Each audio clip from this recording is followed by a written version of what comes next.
Well, welcome everyone to the Maximize Your Membership session. My name is Krista Thalen. I'm a program manager with Safe States Alliance. Here with me today, we have other Safe States staff and the Membership Development Committee to join us in sharing on membership benefits, as well as some website features and other things related to safe states that we want to talk about.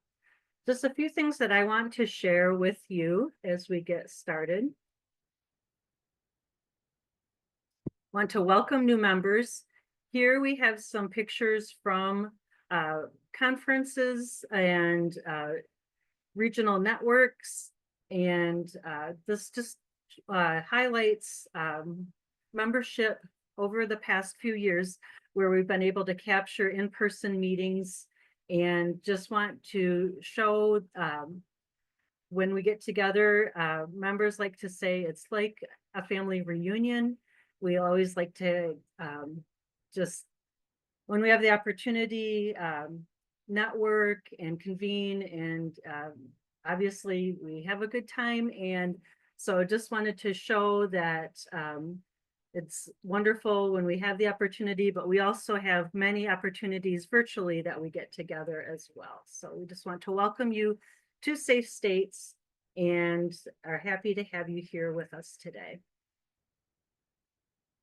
I wanted to just show you Safe States membership, what it's all about. We have membership by type. There's individual membership, organizational membership, student membership, which we have with Safe States, but then we also partner with our sister organization, SAVOR, which is the Society to Advance Violence Injury Research, and then retiree membership. And you can see the breakdown on the left-hand side of the screen. And then we have membership by organizational type: federal government agencies, hospital healthcare organizations, local health departments, other state, tribal, and local government agencies, private nonprofit organizations, schools, universities, state health departments, local health departments, tribal health departments, and then other.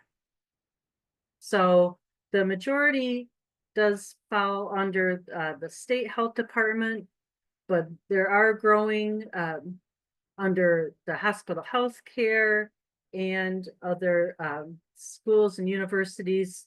So when we started as an organization, we were primarily focused with the state health departments, but over the years, we have broadened our membership to others focused in injury and violence prevention work. So just wanted to point that out. Oops, I'm sorry, advanced too far here. Okay, next. So just as an organization, we have committees and special interest groups that we like to encourage our members to become part of. The executive committee is by election, and we do have that open now. There are seats available for members who have been part of the organization a year or longer.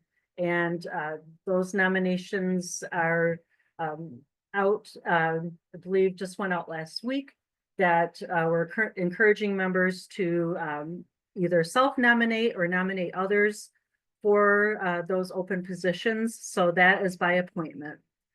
We have Membership Development Committee, Finance and Audit Committee, Policy Committee, Annual Conference Planning Committee, and the Concept Development Committee.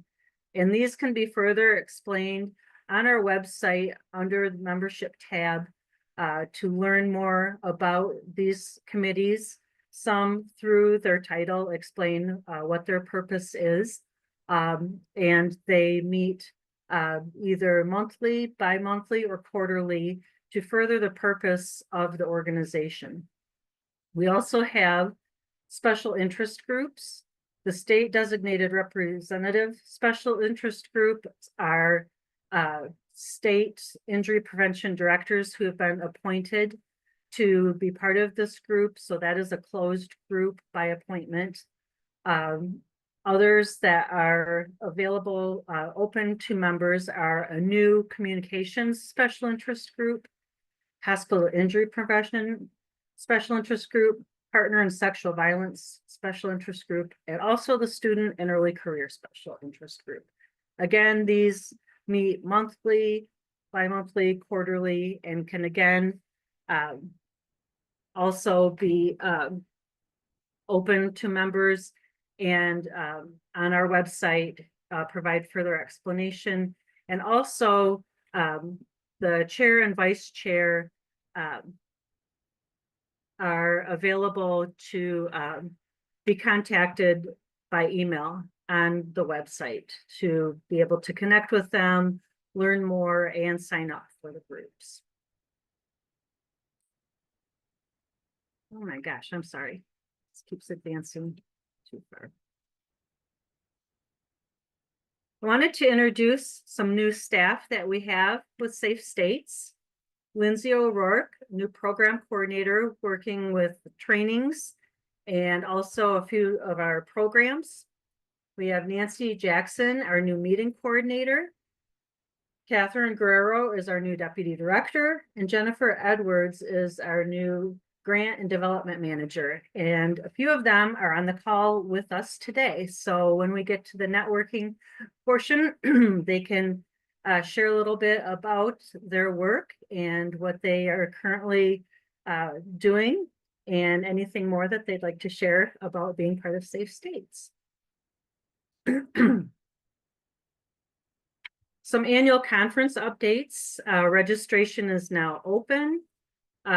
We are busy working on the agenda. On the website, there is what I'll call a skeleton agenda, giving some basics on what the agenda will look like. And we hope to have the finalized agenda out and available for members and those interested in registering for the conference in the next few weeks, so that you're better informed on what the conference will be offering. And on the website, the conference page is updated regularly, so any new information that is available will be provided through that page. We also have openings for moderators. So if members or others attending the conference want to sign up to be a moderator for our sessions, that opportunity is also available. So lots going on with the annual conference as we get closer and closer to September 9 through 11, when that will be taking place in Atlanta, Georgia. Ways to get involved in Safe States. As I mentioned, the committees and special interest groups. We offer training and technical assistance opportunities, participations in our programs, advocacy opportunities, the annual conference, and many, many more opportunities. If you visit our website, our main page offers different activities and opportunities that you can click through, and then you can dive deeper and further into the website to learn more. So I encourage you to visit us, safestates.org, and find out more on ways to get involved in our organization. I'm now going to turn it over to Julie Alonso, my colleague, to tell us a little bit more about In Touch, our online community for ways that our Safe States members can get connected and learn more about their work among each other in IVP. Thanks, Krista. Hi, everyone. Glad to be here with you today. So In Touch is our kind of our virtual online community. I think best described or best example would be essentially like a social media account within Safe States for Safe States members. So when you log into your Safe States account, and you don't see the login feature here, Krista's got a great screenshot of her actual profile in the online community, which is what we call In Touch. But there's a button at the top of our web page that says log in, and all you do is put in your email and your password, and it'll bring you to this online community here.